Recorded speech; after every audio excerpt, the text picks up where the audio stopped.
mucho gusto to people I don't know. 1, 2, 3, 4, 5, 6, 7, 8, 9, 10. And gracias.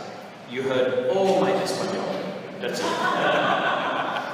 Muchas gracias. I think what Juan was telling you was, for me, as a man who turns 50 this year, to be in Ibiza is very exciting. It's a brand that everybody knows. If you're gay, you hear about Ibiza. I went to Ibiza. Ibiza, it's cool. It's Ibiza, Ibiza. And they go, oh, the clubs. Oh yeah, everybody gives you that. Come to the club. Come to the club. Come to my club. I walk along the street. In front of me, some young people. Come to the club. Come to the club. I come.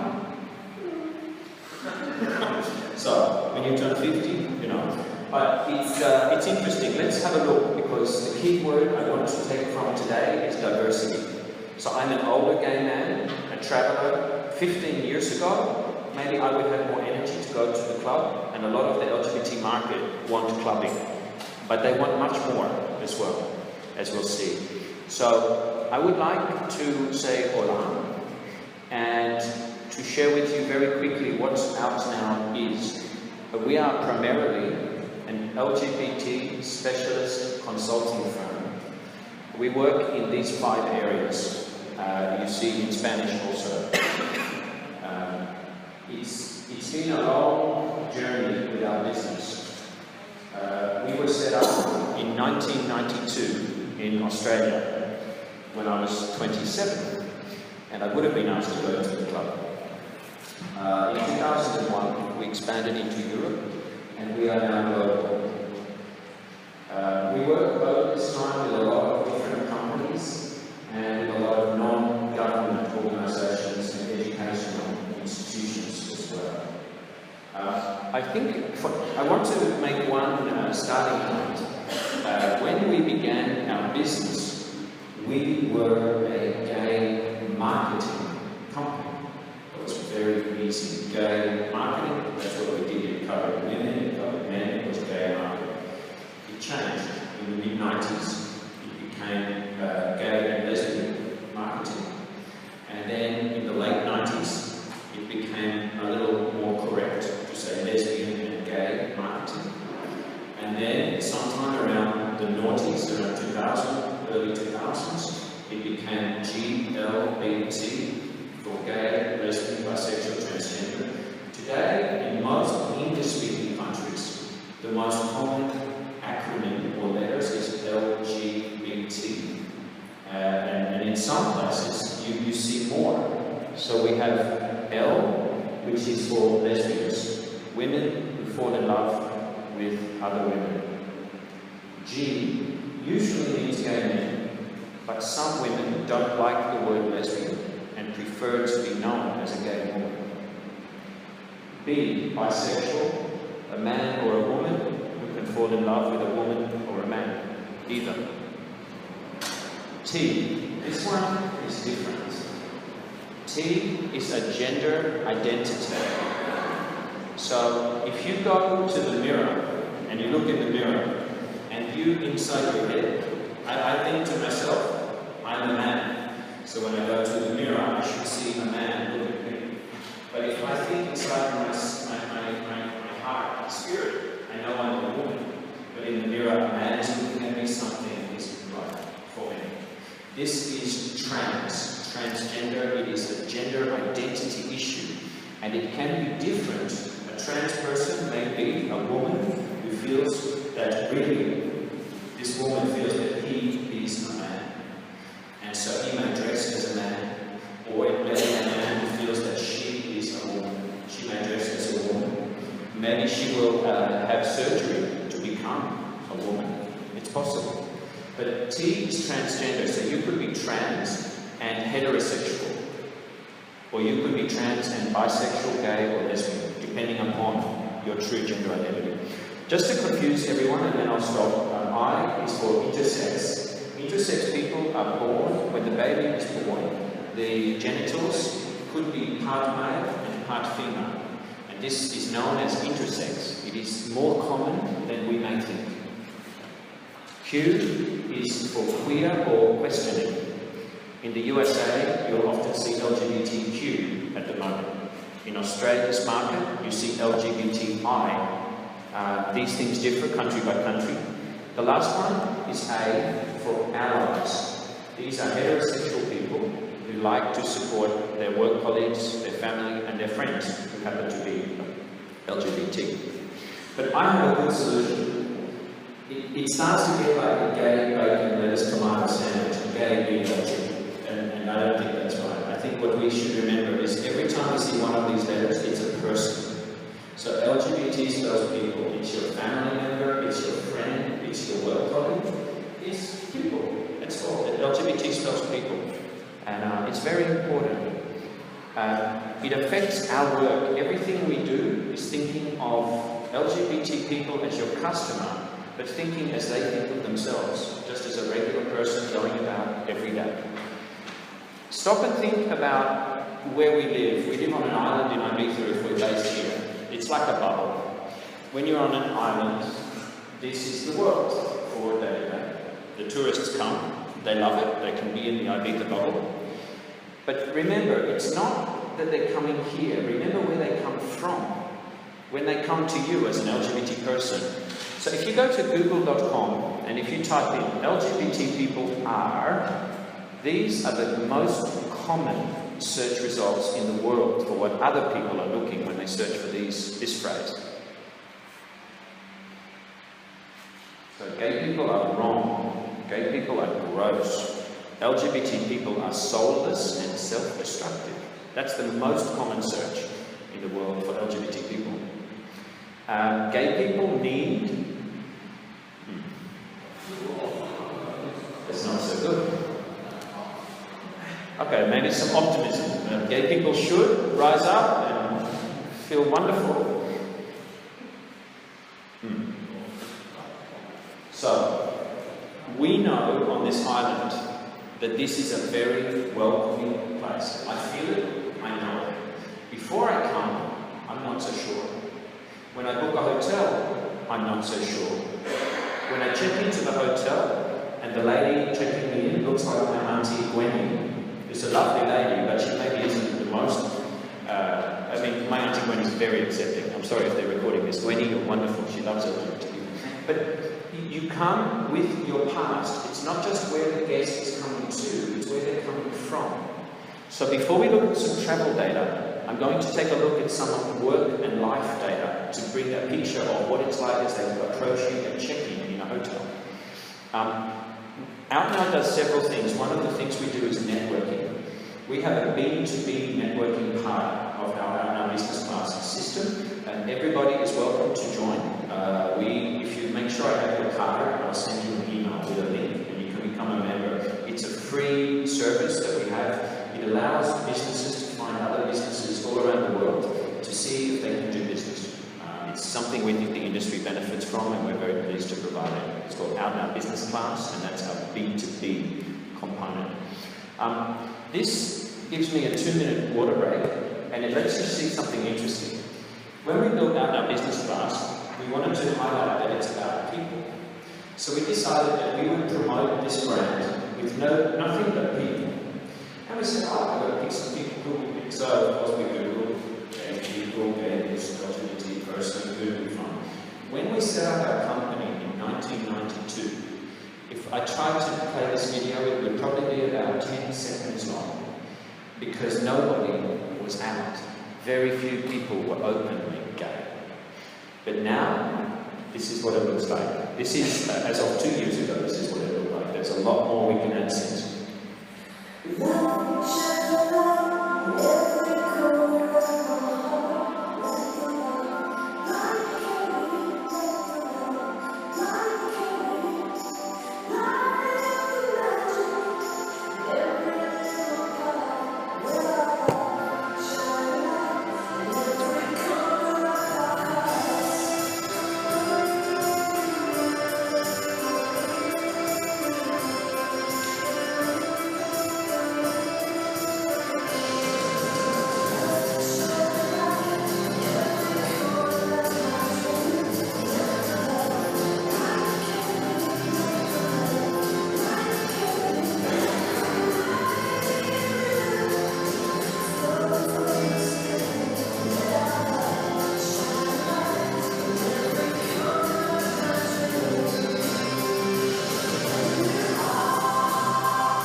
I like that, and we like to remind our tourism clients that it's about your customer.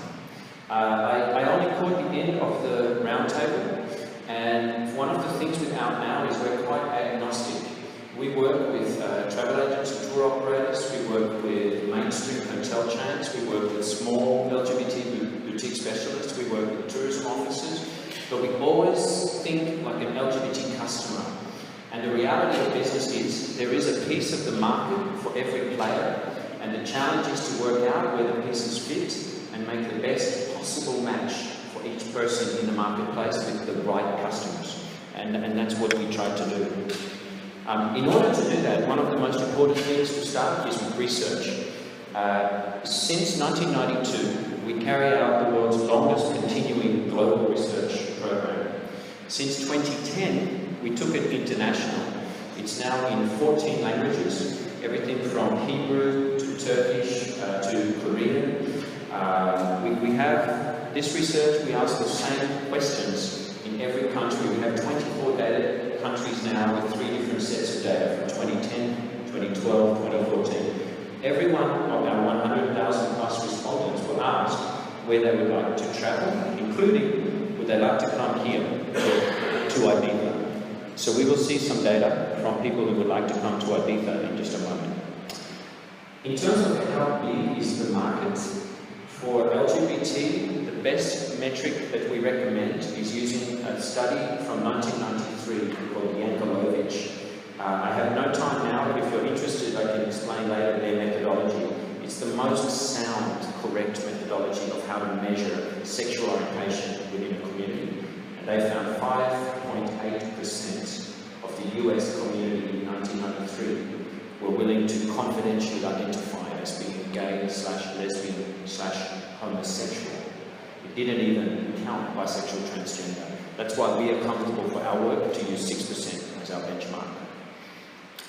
Okay, LGBT spells people. It's not a lifestyle, it's a life. Everybody has different things. LGBT people are not just going to super clubs in Ibiza. They're doing many things. They're choosing where to eat. They're choosing how to pay for their children's school fees. And many lesbians are mothers, and an increasing number of gay men are parents. So the family market has applicability into LGBT. As I said, it doesn't matter that they're coming to a great gay welcoming place. They're nervous because of their day-to-day life. It's where they are coming from. Well, why would you feel that way? Okay, this is from a report we released called LGBT Diversity Shown in the Business Case. We asked 10 different countries, how out are you at work? So in the USA, in 2014, 21% of all Americans will go to work today and they will be completely in the closet. They will not tell one person that they are LGBT. And at the other end of the scale, in the UK the figure is 17%. At the other end of the scale, only 38% of Americans are comfortable to be out with everyone in the office. And in the UK the figure is 5%. And stop and think about what that means. So this person is now your guest. They're coming to your restaurant, your bar, your hotel. They don't know you. They found you through a great German LGBT travel agent specialist. Then they probably have comfort because they know that this person does a good job. But if they look on the internet, then they're wondering, is this a good choice? So that's when you come to other issues. How can we prove to the customer that it's okay for them to be themselves? Because this is their day, this is what it's normally like for them.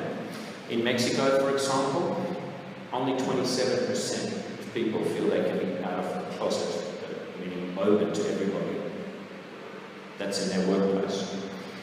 In the UK, a common problem people hear at work, they hear other people use this phrase, that's so gay, to be negative.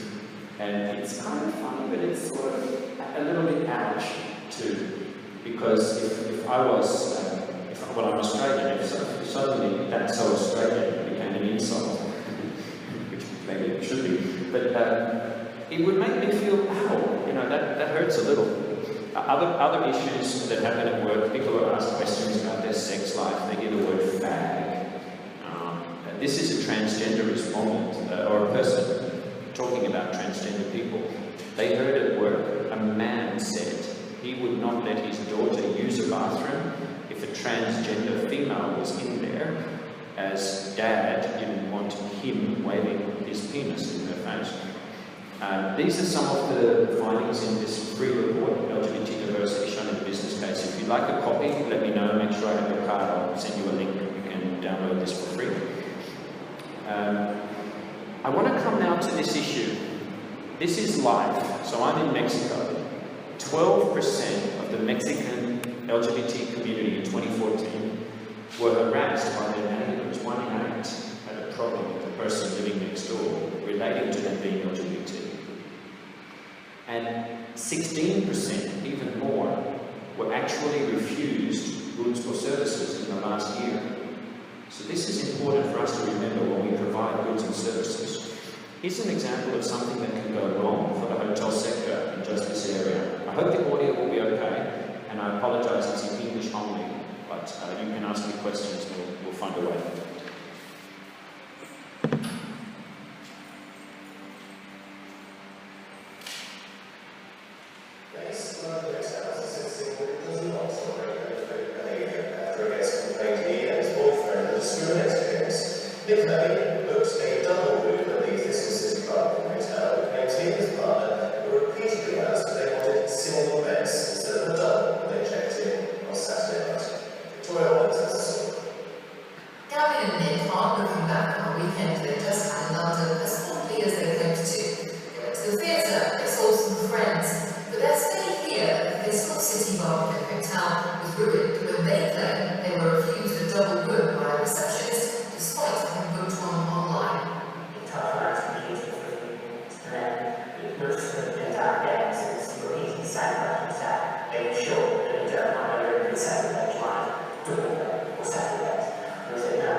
I'm not surprised that Gavin and Nick declined the offer of free room with the Thistle Hotels, because if you read the statement they put out to the media, we are not prepared to decide who is wrong until we hear both sides of the story. So a customer has felt homophobic at the desk. They're so angry they've gone to the media.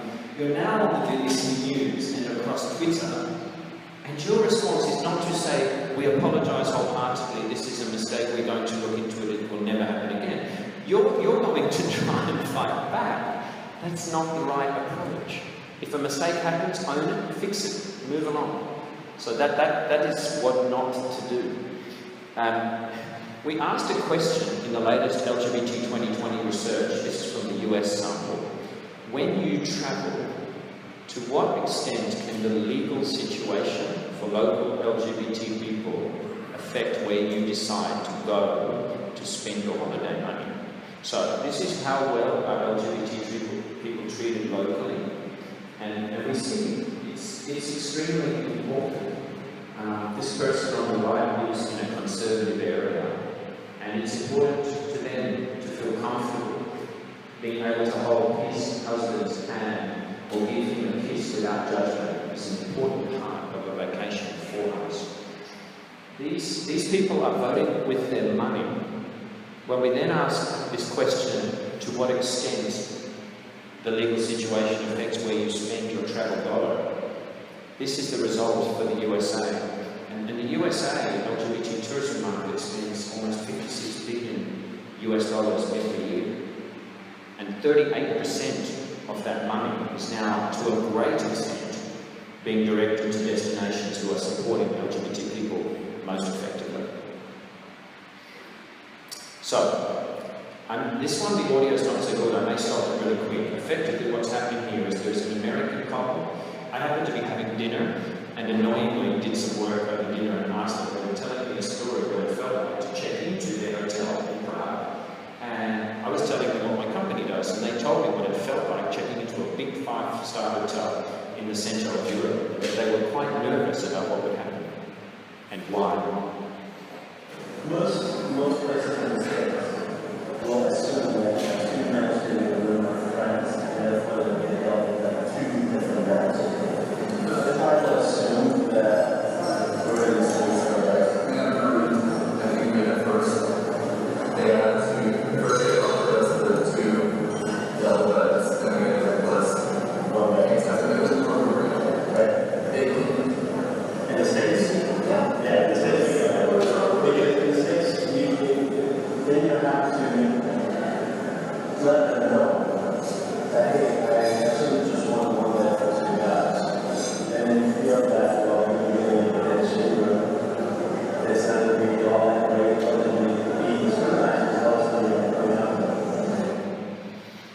So they're worried that they'll be treated like a second-class citizen in case the person checking them in doesn't like gay people. It's not so good, but it's also understandable. If you have a particular invisible part of yourself that has to become visible at check-in, there's two men, there's one bed, it's fairly visible to everyone standing in the counter, then it affects you. So we asked a question, to what extent do you agree that you generally seek out LGBT welcoming hotels, and by that we refer to well-trained staff, looking for places with good staff training? We see in different countries it's more important than others. In the USA, 56% of the market strongly agree they're looking to have good customer, genuine welcoming when they stay in hotels.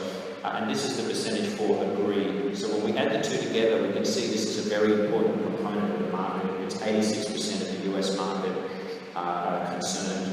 It's 80% of the UK market. There are the other people who are less concerned, and they may choose on other factors. But certainly this is a factor. If you can position a hotel to be more LGBT welcoming than its competitor, you have a potential advantage. What we do is we do training and certification for properties. This, for example, is Latin American consultant Andres. And so the Spanish speakers amongst us, I thought I would give you a small relief from all English. And Andres will tell you how we do training in Latin America. Hola, mi nombre es Andrés, soy de Guadalajara, México, y soy el consultor de AUNA para América Latina. Trabajo en el ámbito de los medios de capacitación para AUNA y SLAS en la región. También trabajamos en el estudio de investigación LGBT referente para fortalecer para que muestre la representatividad LGBT en México y en toda la región de América Latina. En adición a esto, AUNA trabaja en América Latina para ayudar a sus clientes a alcanzar el mercado de consumo LGBT, el cual es el más rápido crecimiento del mundo y cada vez más importante para ganar nuevas empresas. Espero hablar con ustedes pronto. Gracias. So Andres is a really great asset for what we do. This was him training in 2013, a large designer cafe in Puerto Vallarta. We trained all their staff on LGBT sensitivity. This was him training a collection of 50 managers at JW Marriott in Cancun.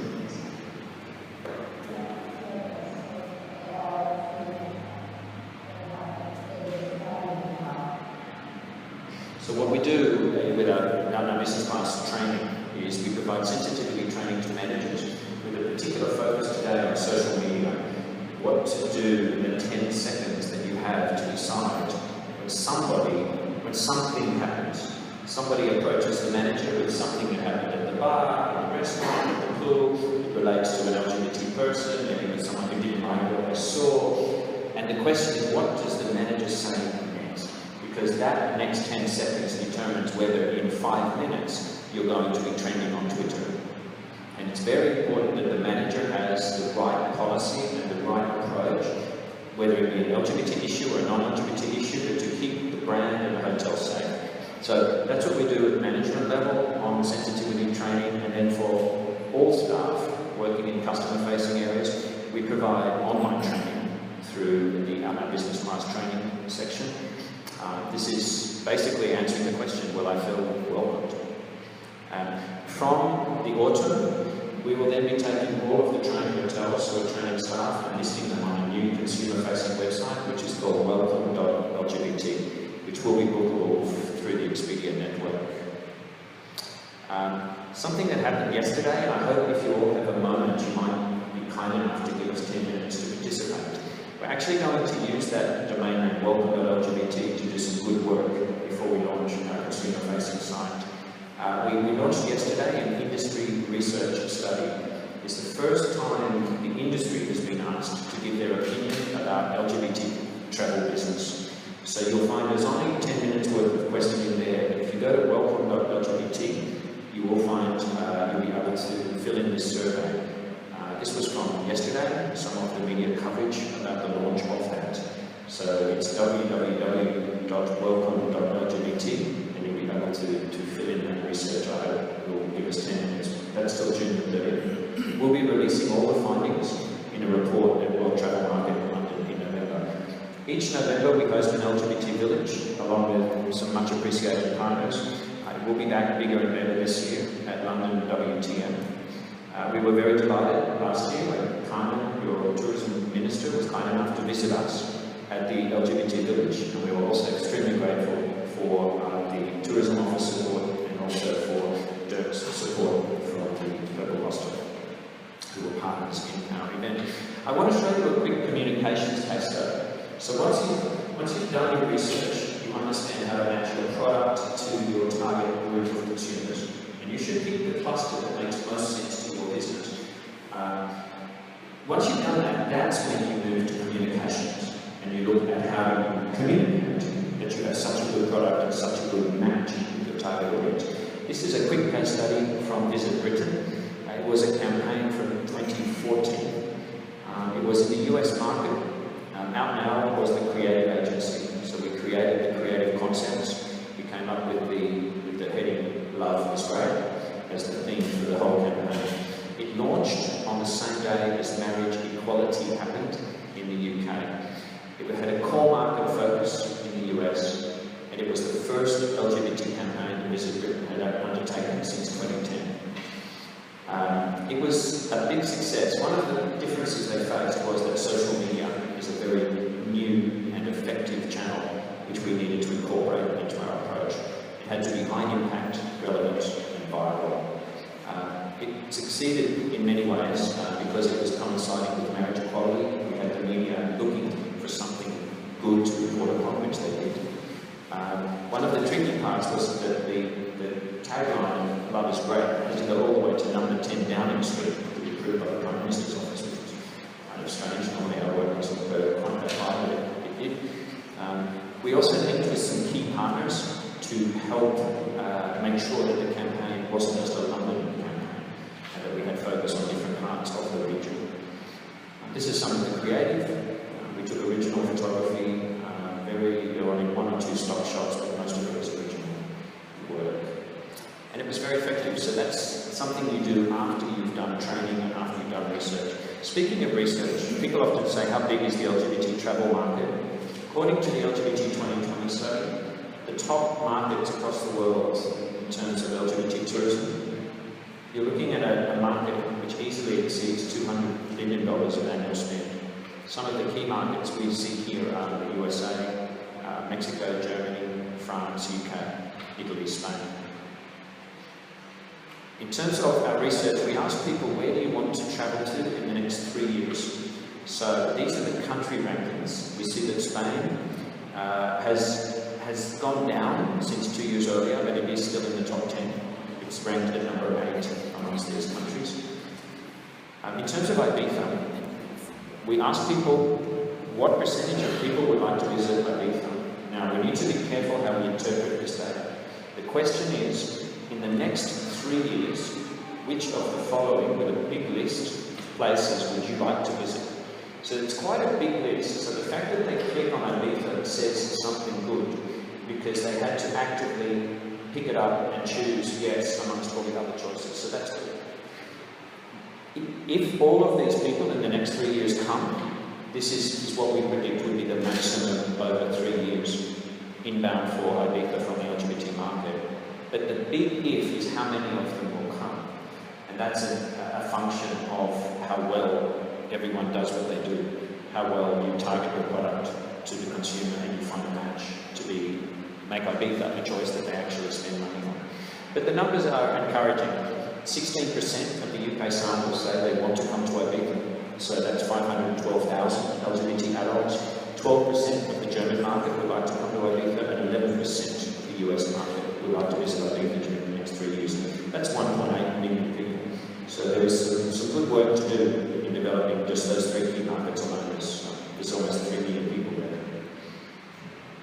Okay, the top 3 reasons, I must say also, this varies country by country. So what I did for today was just took a quick snapshot across the various markets, but these generally are the top 3 for people who say they'd like to come to Ibiza. And number 1 is dining, and number 2 is beaches, and number 3 is LGBT nightlife. Don't forget, this is across all the respondents. So if you talk to me as a 50-year-old gay marketing consultant, if you got me 15 years ago, LGBT nightlife would have been a clear number 1 to me. But today, it's probably about right. This is probably the order that someone like me might choose. So across the entire sample, this is what we see. So it doesn't mean LGBT nightlife is not important. What it means is you need to have a tactical approach. I was listening at the end about the discussion about whether we should go very targeted and vertical, just an LGBT silo of what activity, or whether we should be incorporating it generally. The honest answer is, to be the best in the world today, you should be doing both. The LGBT consumer wants to function in 2 ways when they visit you. They want to be gay when they want to be gay. So if they want to find information about the LGBT nightlife, they need it, and they need it in the hotel from the concierge. They need to have an easy, safe way to get there, to get back, information on safety, information on do's and don'ts, things to watch out for, and then they want to have a great time. But then in the morning, they want to explore the history, the culture, the museums, they want to find a great restaurant, and they want to go to the beach. So you should be focusing on both. The danger when you say, we're going to incorporate it into our mainstream marketing, the danger is it becomes invisible.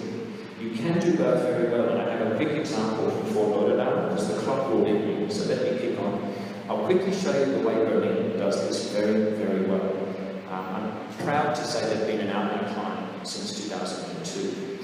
What they do is not easy.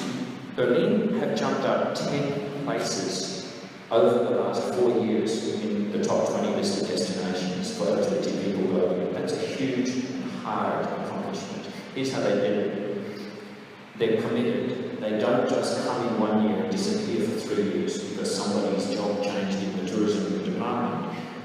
We have had 4 different key people, and every time there's an effective handover so that we keep doing our work, they keep. Think like a customer. The customer doesn't know the manager changed. The customer just knows Berlin is still in the marketplace again with another great new campaign. It's hard work, but it's worth doing. If we look here, this was last year, we had pink pillow roadshows. We trained all of their hotels in the training program. They then become certified and are listed as pink pillow properties. We took a roadshow showing the industry in Brussels and in Amsterdam how well Berlin was doing to network B2B. This year in October, we're taking that same roadshow to Warsaw in Poland. We've previously taken it to London, Manchester, and Brighton as well. They deliver on the promise. All of the local hotels sign up to a pink pillow charter, and they support local LGBT groups. They also undertake training. We certify them as a result. But they really mean it. They don't just want the pink dollar. They do. They definitely do. But they want to earn it, and they do. They put in the effort. We provide training for them, and this is the way that we do the training online. What we sell with training is not so much training as peace of mind. It's a little bit like the people who sell cosmetics. They say that what they sell in cosmetics is hope. It's not the cream. So in this case, we sell peace of mind for the customer so they can check in and feel comfortable We answer the question, will I feel welcomed? By training in Spanish, French, German and English. Students go through a series of steps.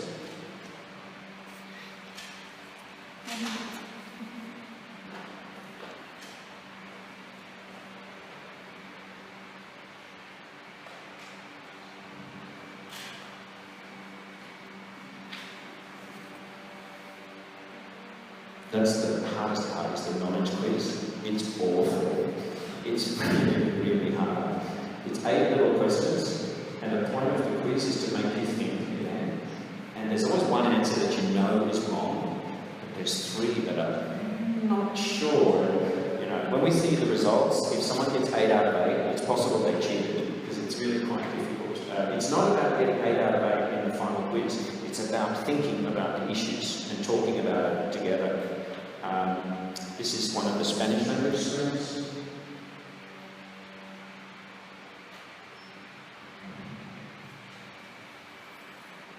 I would read it out in Spanish, but you've already heard it all the time. We do in other screens, we look at why this matters, the fact that it's good business.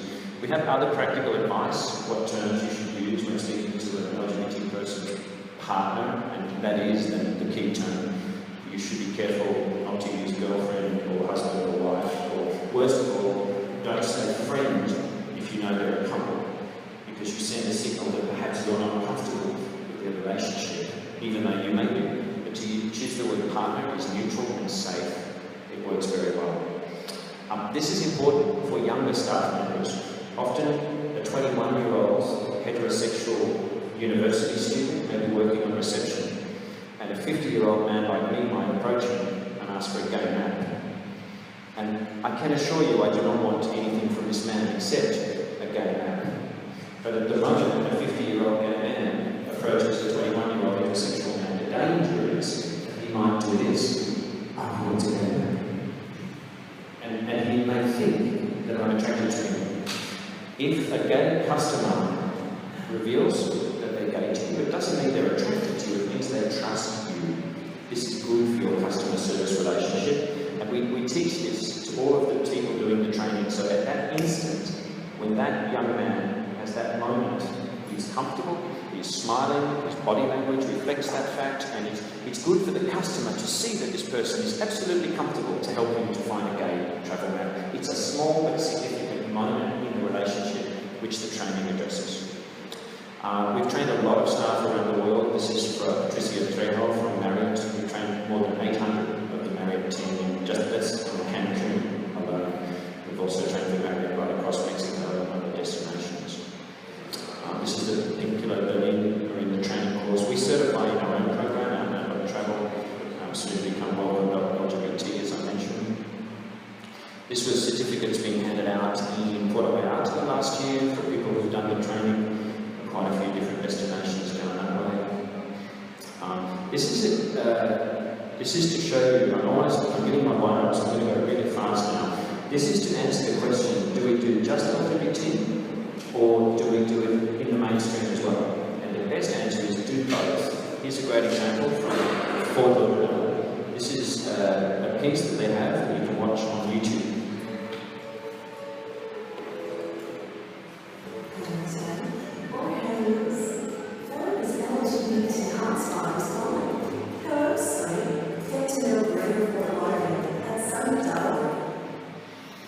So in this case, everyone was LGBT. Fort Lauderdale have done some great work. You can check it out for yourself at sunny.org/LGBT. But then, for all of us in the community who saw that on LGBT media channels, social media, we saw it on YouTube, this is what they put onto mainstream American TV at the same time.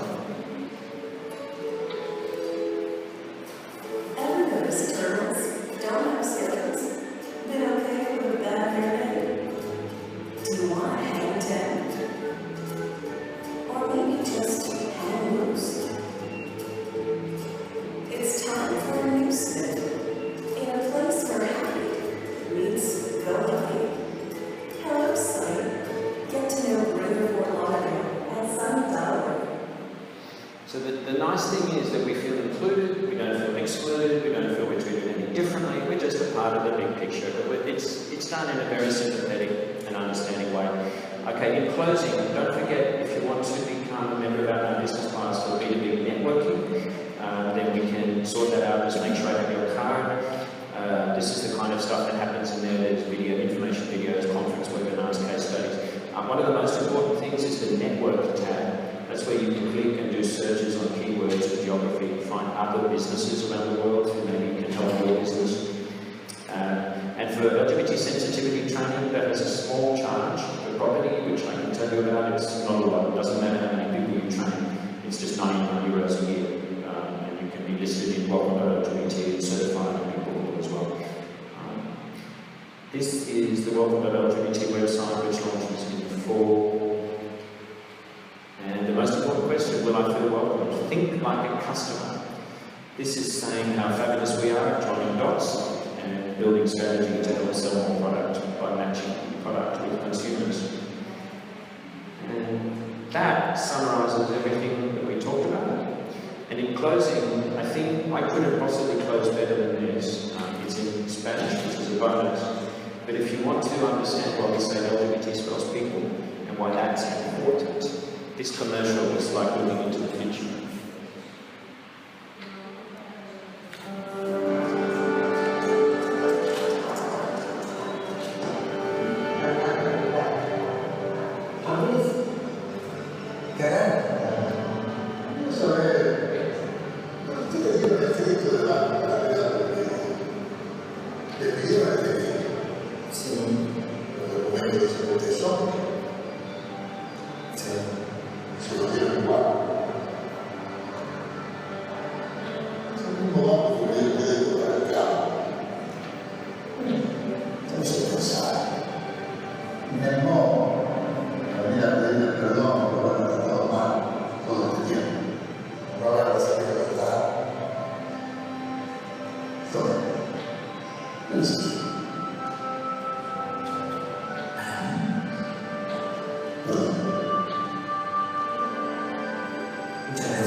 So of course it's a bank, everybody hates banks, that's fine, except it's nice. I mean, it's about people, and it's about change, and it's about understanding that LGBT spells people.